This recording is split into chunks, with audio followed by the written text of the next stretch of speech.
Hello students, welcome all of you in my YouTube channel Ganitpur. Me YB Singh from Sultanpur.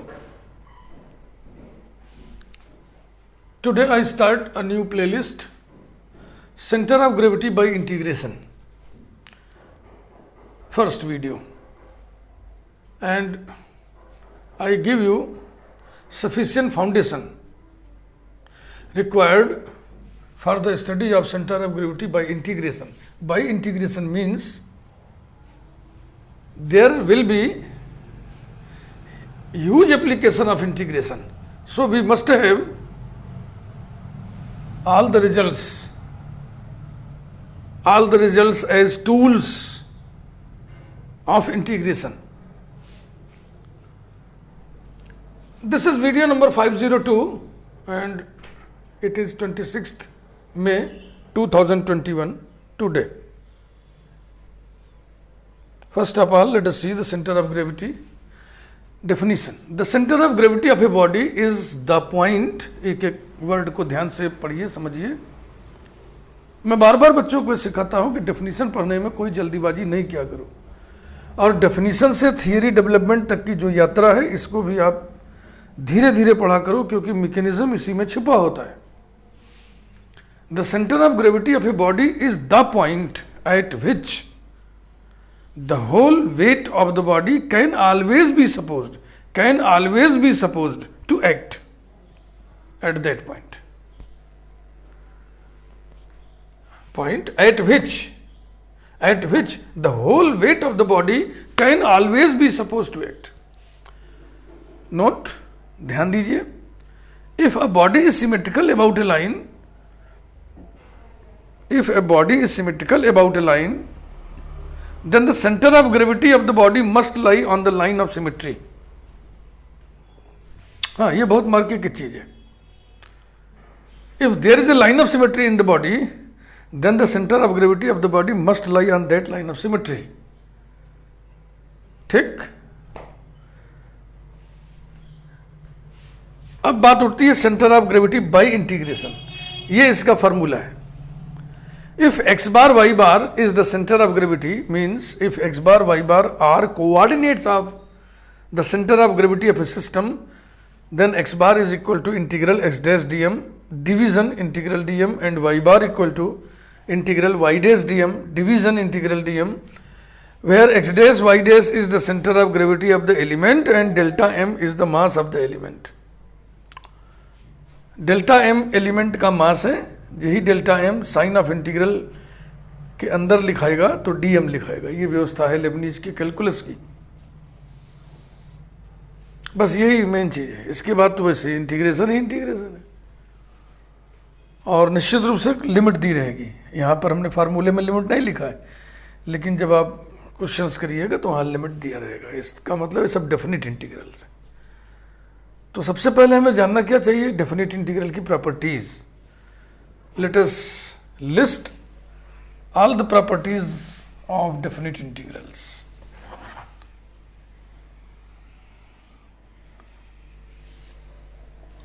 Integration पढ़ने वाले बच्चों को मैं बहुत जोर देके बोलता हूं कि डेफिनिट इंटीग्रल्स की जो प्रॉपर्टीज हैं उन पे आपका फुल्ली कमांड होना चाहिए.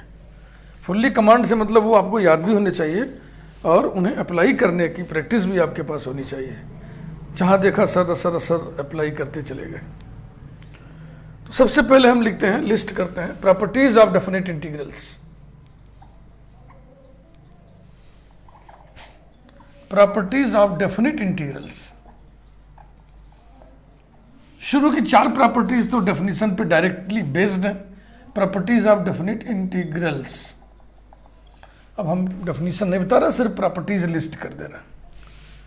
तो इसको हम 2 भागों में बांट के लिख रहे हैं. एक ए भाग में 4 प्रॉपर्टीज और बी में 3 प्रॉपर्टीज. एक प्रॉपर्टी ये है जिसका इस्तेमाल प्रायः बहुत ही कम होगा. अब integral a to a f of x dx is equal to 0. Number 2, integral b to a f of x dx equals to minus integral a to b f of x dx. ठीक. या ये minus इधर लिखिए या minus इधर लिखिए, मतलब limit को आपस में बदलने से एक निगेटिव बाहर आ जाता है। Number 3, integral a to b f of x d x equals to integral a to b f of t d t, यानी बिना लिमिट को बदले, छेड़े, चेंज किए वेरिएबल हम बदल सकते हैं। एक्स की जगह हम कोई दूसरा वेरिएबल रिप्लेस कर सकते हैं, पुट कर सकते हैं मत बोलिएगा, सब्स्टिट्यूशन होता है। Substitution is another thing, this is replacement property of definite integral. और फोर्थ, इस रीजन ऑफ इंटीग्रेशन को ब्रेक करना, ए और बी के बीच में माना कि कोई नंबर सी है, तो ये हो जाएगा integral a to b f of x d x equals to integral a to c f of x d x plus integral c to b f of x d x, a less than c less than b, यानी c is a number between a and b. तो integral को इस तरीके से reason में, integration के reason को इस तरीके से ब्रेक कर दिया जाता है। तो ये 4 प्रॉपर्टीज का एक ग्रुप हुआ ना। अब हम ग्रुप बी लिखेंगे, ग्रुप बी में 3 प्रॉपर्टीज लिखेंगे। ये चारों इसलिए अलग कर दिए क्योंकि जो डेफिनेट इंटीग्रल का डेफिनेशन होता है ये उसी से डायरेक्टली निकल आता है। लिख दूं डेफिनेशन? चलो लिख ही देते हैं, मन भी मेरा भी नहीं मान रहा है। If d d x g x equal to f of x, then यदि जी एक्स का इंटीग्रल एक्स के रिस्पेक्ट में एफ ऑफ एक्स है तो एफ ऑफ एक्स का integral, if g of x का डिफरेंशियल एक्स के रिस्पेक्ट में एफ ऑफ एक्स है तो एफ ऑफ एक्स का इंटीग्रल एक्स के रिस्पेक्ट में जी ऑफ एक्स होगा। उसको हम लिखेंगे integral f of x d x equal to g of x plus अब एन आर्बिट्ररी कांस्टेंट सी, ये तो हो गया indefinite integral, and integral a to b f of x d x is equal to, इसकी limit लेंगे ना, पहले x equal to be लिखेंगे तो आएगा g ऑफ b प्लस सी, उसमें से घटाएंगे g ऑफ a प्लस सी को, c कैंसिल हो जाएगा तो हो जाएगा g of b minus g of a। यही डेफिनेशन है, ये जो लास्ट में हमने लिखा है यही डेफिनेशन है। तो इसकी वैल्यू जो आई है क्या उसमें x है? नहीं ना, यानी कि value of this definite integral is independent of x, so we can replace x रखो चाहे x की जगह t रख दो, इसकी वैल्यू वही आएगी। और हम लिख ही रहे हैं तो एक चीज़ बहुत ही बोल्डली यहाँ पे हम लिख दें कि definite integral a to b 0 dx ये बराबर होता है 0। अगर इंटीग्रल 0 dx पूछें तो बराबर होगा आर्बिट्रेरी कांस्टेंट, लेकिन जब लिमिट ले लोगे तो c माइनस सी बराबर 0 आएगा। इसे याद रखना, बहुत से बच्चे इसको बताने में गलती करते हैं। तो प्रॉपर्टीज ऑफ डेफिनेट इंटीग्रल्स बहुत संजीदगी के साथ, वेरी सीरियसली आप इसको देखिए, पढ़िए, सीखिए और इसे बिल्कुल याद रखना है। याद ही नहीं रखना है, इसको अप्लाई करने की खूब प्रैक्टिस करनी है। तो मैं तो भैया खूब प्रैक्टिस कराता हूँ। मैं जो भी क्वेश्चन करूँगा इंटीग्रेशन करते समय जरा भी मुझे गुंजाइश दिखती है डेफिनेट इंटीग्रल्स के प्रॉपर्टीज़ को अप्लाई करने की, तो मैं उस गुंजाइश को छोड़ता नहीं हूँ, ज़रूर अप्लाई करता हूँ। यही आप भी करो तभी तो प्रैक्टिस होगी बाबू। ग्रुप बी, 5वीं प्रॉपर्टी बहुत ही रिवोल्यूशनरी प्रॉपर्टी है। इसके कारण बहुत से इंटीग्रल इवेल्युएट हो गए जो कॉमन मेथड से इवेल्युएट नहीं हो पा रहे थे। Integral a to b f of x d x equal to integral a to b f of a plus b minus x d x. इसको प्रूव करने के लिए इसको लीजिए, इतना बराबर नया वेरिएबल पुट कर दीजिए, बस करते चले जाइए, हो जाएगा। इन पर्टिकुलर, इसी को हम पर्टिकुलराइज करके लिख रहे हैं। इन particular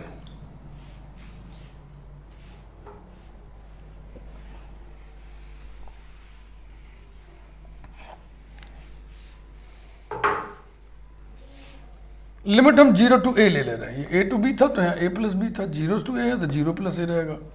f of x d x equal to integral 0 to a f of 0 plus a minus x माने a minus x d x. ये बहुत ही रिवोल्यूशनरी प्रॉपर्टी है वाली, मेनली यही वाली है। सिक्स्थ प्रॉपर्टी, ये f of x even function है या ऑड फंक्शन है, इस पर बेस्ड प्रॉपर्टी है।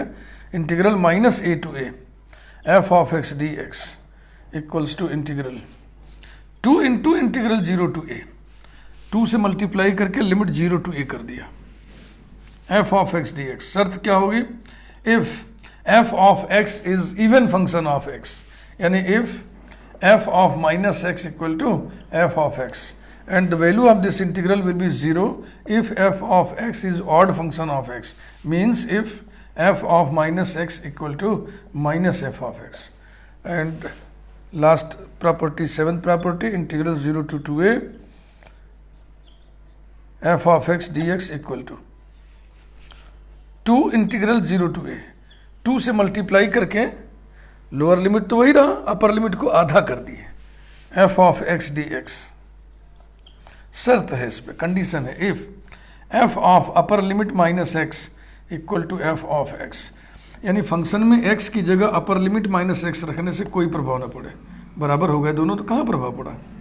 अपर लिमिट 2a है और इसी इंटीग्रल की वैल्यू 0 हो जाएगी यदि f of upper limit minus x equal to f of x हो तो।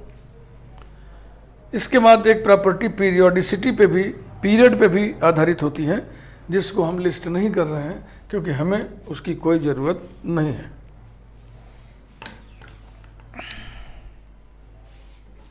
इसके बाद प्यारे बच्चों, वालिस फार्मूला, वेलिस फार्मूला, वालिस भी बोलते हैं, वालिस फार्मूला आपको मालूम होना चाहिए और उसको अप्लाई करने का खूब प्रैक्टिस होना चाहिए। रिडक्शन फार्मूली इंटीग्रल कैलकुलस का एक चैप्टर है, successive reduction, integration by successive reduction, उसमें रिडक्शन फार्मूली निकलते हैं। तो integral sign to the power n x dx का जो रिडक्शन फार्मूला निकलता है उसी में लिमिट लगा देते हैं 0 से π/2, तो एक फार्मूला निकल जाता है, उसका नाम है Wallis formula, WALLI, Wallis formula.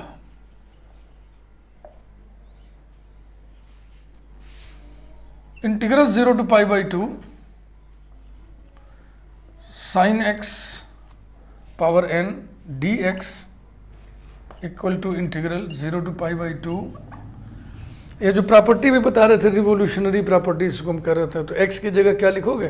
π/2 minus x लिखोगे, तो sine π/2 minus x cos x हो जाएगा, यानी यही इंटीग्रल बराबर हो जाएगा cos to the power n x dx। ये दोनों इंटीग्रल बराबर होते हैं by the property of definite integral. अगर आपको डेफिनिट इंटीग्रल की प्रॉपर्टी मालूम है तुरंत आपको समझ में आ जाएगा, नहीं तो फिर आप न सोचेंगे कैसे बराबर हो गया। और ये दोनों बराबर होते हैं n-1 अपान n इंटू n-3 अपान n-2 इंटू n-5 अपान n-4। शुरुआत करनी है यहाँ जो पावर है उस -1 से, n-1 से, और नीचे वही रहेगा। उसके बाद अगला फ्रैक्शन लिखना है तो ऊपर 2 रिड्यूस कर दो, नीचे 2 रिड्यूस कर दो, फिर इसमें 2 रिड्यूस कर दो तो ये आ जाएगा, इसमें 2 रिड्यूस कर दो तो ये आ जाएगा। ये सिलसिला जब तक जारी रखो, जब तक जारी रहे। तो ऑड पॉजिटिव इंटीजर के केस में, हाँ यहाँ पे एक शर्त भी लगा लो, n belongs to capital N, माने n इज पॉजिटिव इंटीजर। तो ऑड पॉजिटिव इंटीजर के केस में ये 2/3 पे जाकर रुक जाएगा, ठीक। इफ n इज ऑड केवल लिख रहा हूँ ना, पॉजिटिव इंटीजर नहीं लिख रहा हूँ क्योंकि यहाँ लिखा हुआ है। और इवन पॉजिटिव इंटीजर के केस में स्टार्ट तो वैसे ही लेना है, n-1 अपान n, फिर वैसे ही 2 कम करते चलना है, ऐसा इंटू सो ऑन, ये 1/2 पे जाके लास्ट हो जाएगा। लेकिन इसमें मल्टीप्लाई होता है एक फैक्टर और एक क्वांटिटी से और π/2 से। इफ n इज इवन, ये है वालिस फार्मूला। निश्चित रूप से आपको याद होना चाहिए, निश्चित रूप से आपकी प्रैक्टिस इस पर होनी चाहिए। मैं खूब प्रैक्टिस कराऊंगा, एकदम घबराइएगा मत। इसके बाद जब आप बीटा गामा फंक्शन चैप्टर पढ़े होंगे तो वहाँ पे एक 0 to π/2 के लिए ही mn फार्मूला होता है, मैं अब उसकी चर्चा करने जा रहा हूँ।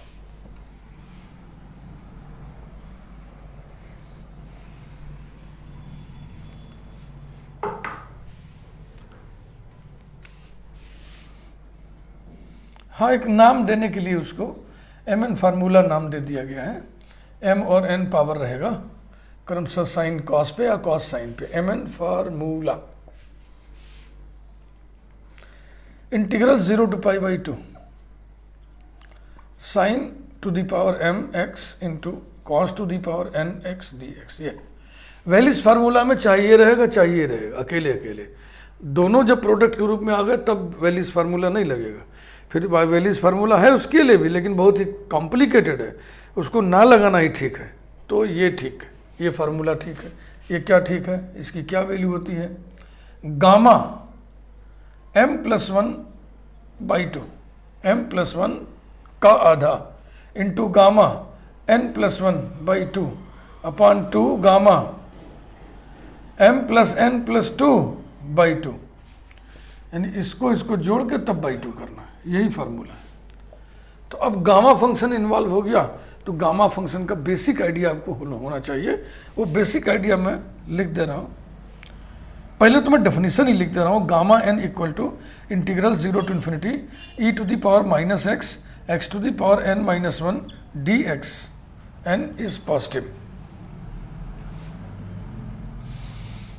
इसमें आप n की जगह 1 रखिएगा, तो gamma 1 equal to integral 0 to ∞ e to the power -x dx।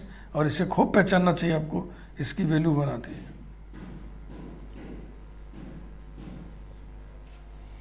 Next, gamma n+1 equal to n gamma n, इसे बोलते हैं recurrence formula. Recurrence formula in particular, if n is positive integer, then gamma n+1 is equal to factorial n। अगर n धन पूर्णांक है, positive integer है तो। Next जो बहुत इंपॉर्टेंट वैल्यू आपको जाननी होगी, गामा 1/2 का मान। Gamma 1/2 is equal to √π। Gamma 1/2 equal to √π। हाँ, जब इस फार्मूले को यूज करोगे ना तो ये सब जानकारी आपको होनी चाहिए। और एक फार्मूला आपको जानकारी होनी चाहिए, if P is odd not prime, बस ऑड। अब ऑड के लिए ओ लिखेंगे तो 0 लगेगा, इसलिए हम P लिख दिए। If P is odd positive integer, odd positive integer, then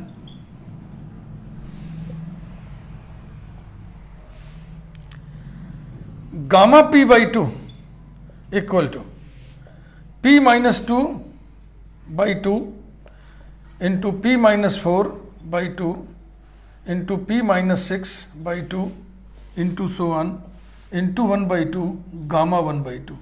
ये चेन आपको याद रखना होगा। इसका हम प्रूफ आपको बता दे रहे हैं। Gamma p/2 is equal to gamma p-2/2 + 1। Check करिए सही है कि नहीं। p/2 को हमने ऐसे लिख दिया, ठीक है ना। तो अब ये हो गया गामा n+1। रिकरेंस फार्मूला लगाइए, गामा n+1 बराबर होता है n gamma n। So this will be p-2/2 gamma p-2/2 equals to p-2/2 gamma. अब इस p-2/2 को हमने लिख दिया p-4/2 + 1। Check it.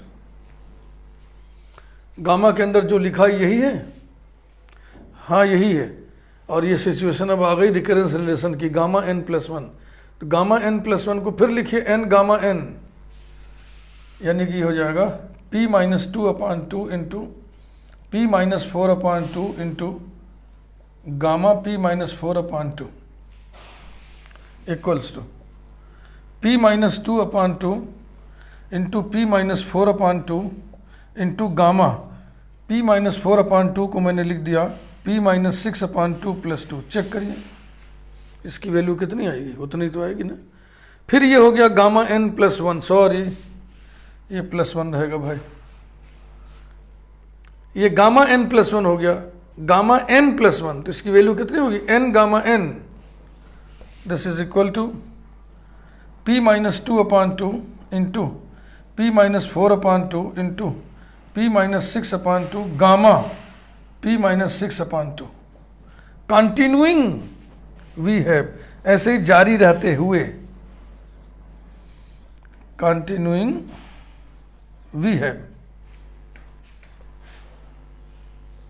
Gamma p/2 is equal to p minus 2/2 into p minus 4/2 into p minus 6/2 into so on. अब विचार कीजिए p का नेचर क्या है, ऑड पॉजिटिव इंटीजर। p अगर ऑड पॉजिटिव इंटीजर है तो p माइनस 2 क्या होगा, ऑड। किसी भी ऑड पॉजिटिव इंटीजर में से 2 घटाओगे, 4 घटाओगे, 6 घटाओगे तो ऑड ही तो रहेगा। जैसे कोई ऑड ले लो ना, कोई ऑड लेके देखो, मान लो 9 ले लिया, 9, तो 9 माइनस 2 7 हो गया, और 9 माइनस 4 5 हो गया, और 9 माइनस 6 3 हो गया। तो ये क्या हुआ, 9 माइनस 2 7, 7 आया, फिर 5 आया, फिर 3 आया, 7 5 3, फिर से समझिए 7 5 3, odd positive integers decreasing order में है। तो आखिरी ऑड पॉजिटिव इंटीजर कौन होता है, 1/2 होता है। तो ये यहाँ तक खींच के आएगा। फिर आप हर स्टेप को देखें, पहला स्टेप ये था,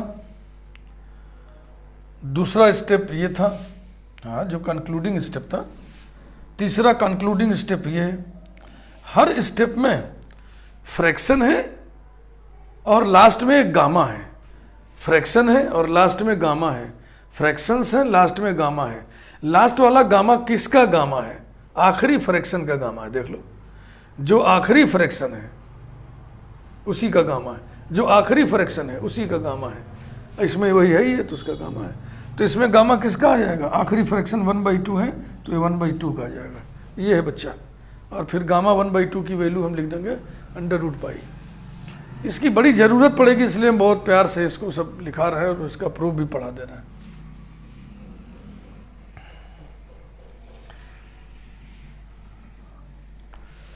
अब आपको और क्या जानना चाहिए, क्योंकि अब हम लोग पढ़ेंगे centre of gravity of arc, centre of gravity of plain area, centre of gravity of volume of solid of revolution, centre of gravity of surface of solid of revolution. इतना तो पढ़ना ही पढ़ना है। उसके बाद centre of gravity bye double integration, bye triple integration, जो भी है ये सब आपको ट्रेनिंग लेनी है। इंटीग्रल ही इंटीग्रल है। Centre of gravity of arc, centre of gravity of plain area, centre of gravity of solid of revolution, volume का भी सरफेस का भी, इन सारी बातों में इन्वॉल्व कौन होगा, कर्व्स। इसलिए स्टैंडर्ड कर्व्स की पूरी मुकम्मल जानकारी आपको होनी चाहिए। और अब हम सारे कर्व्स की लिस्ट तो बनवाएंगे नहीं यहाँ पे, मैं आपको सजेस्ट कर दे रहा हूँ वीडियोस, आप उन्हें देख लें। इंपॉर्टेंट कर्व्स ये आपको मालूम होना ही चाहिए। Important curves, number 1, list of Cartesian curves. इसके लिए आप देखिए video number 4 of the playlist curve tracing.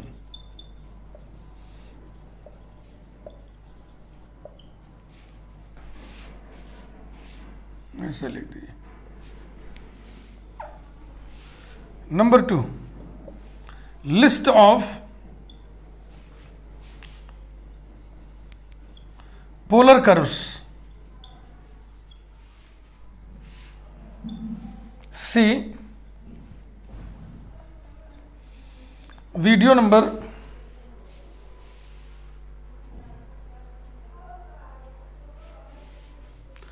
5 of the same playlist curve tracing. खूब बढ़िया लिस्ट मैंने दिया हुआ है, आप देखेंगे वीडियो तो आपको बहुत अच्छा लगेगा। Number 3, list of parametric curves, आपको हम ट्रेसिंग नहीं कह रहे हैं देखने के लिए, ट्रेसिंग नहीं है, ये लिस्ट दी गई है, सबकी लिस्ट दी गई है और उन कर्व्स के फीचर्स आपको बताए गए हैं, उनके सिमेट्री के बारे में, position with respect to origin के बारे में, सिम्टोट्स के बारे में, टेंजेंट सेट ओरिजिन वगैरह जो भी है सब चीज़ बताया गया। List of parametric curves, see video number 6 of the playlist curve tracing. List of curves आपको इस तरीके से मिल जाएगा, खूब बेहतर तरीके से आप उसको देखिए। डियर स्टूडेंट्स, यदि आप centre of gravity by integration सच में पढ़ना सीखना चाहते हैं तो आज हमने फाउंडेशन के नाम पर जो कुछ भी आपको मटेरियल दिया, जो कुछ भी आपको सजेशन दिया, इसे आपको 100% मानना पड़ेगा, ओबे करना पड़ेगा।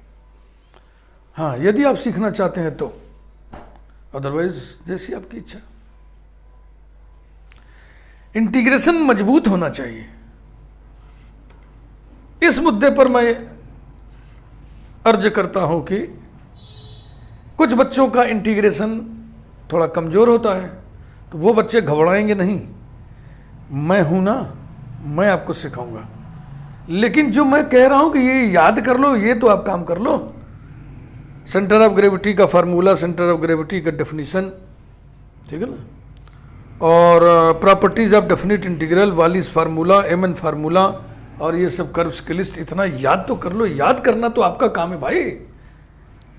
बकिया इंटीग्रेशन की जो टेक्निक्स है उसमें अगर आप कमज़ोर हैं तो उसके लिए मत घबराइए, मैं आपको सिखाऊंगा, मैं आपको बिल्कुल ढंग से सब चीज़ सिखाऊंगा, एकदम चिंता करने की ज़रूरत ही नहीं है। वीडियो को लाइक करिए, चैनल को सब्सक्राइब करिए। चूँकि प्लेलिस्ट की शुरुआत है, प्लेलिस्ट का ये पहला वीडियो है, इसलिए बेल आइकन प्रेस कर दीजिए ताकि सेंटर ऑफ ग्रेविटी पे जितने भी वीडियोस बने उसकी सूचना आपको डायरेक्ट मिल सके। Thank you.